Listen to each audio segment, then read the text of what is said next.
Let's talk about the metabolism of carbohydrates. Now, this process is going to start in our mouth, and this is going to be done with the help of the enzyme salivary amylase. Salivary amylase is produced by our salivary glands, mainly the parotid gland, the submandibular gland. They're going to produce saliva, and in our saliva is salivary amylase that is going to start the breakdown of dietary carbohydrates.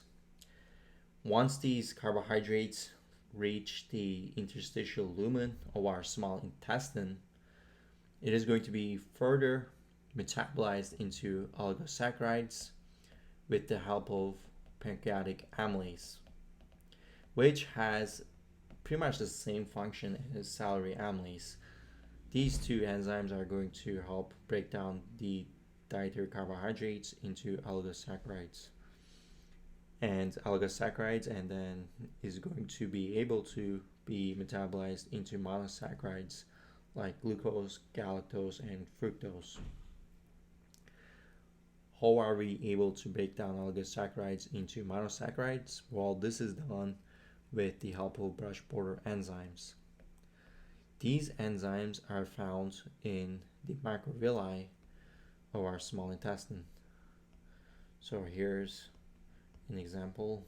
This is a microvilli, and these dots represent the brush border enzymes that are found in our microvilli.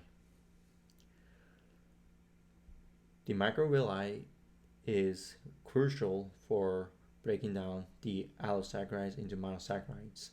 And the significance of this is that only monosaccharides can enter the enterocyte. So oligosaccharides cannot enter our enterocytes, only monosaccharides can. So these brush border enzymes are just absolutely crucial for absorption of carbohydrates.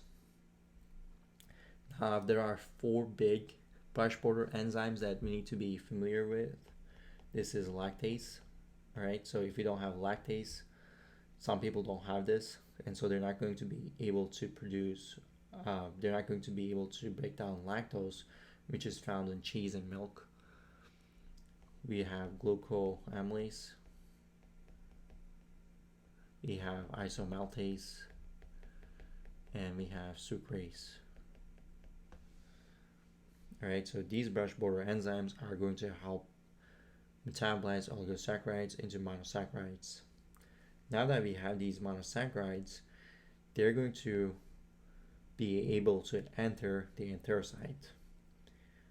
Fructose is going to be able to enter by itself through GLUT5 channels, whereas galactose and glucose, they're going to need further help.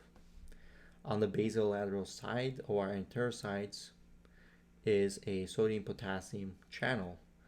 So this is going to take out 3 sodiums and bring in 2 potassiums into the enterocyte. The significance of this is to reduce concentration of sodium in our enterocyte.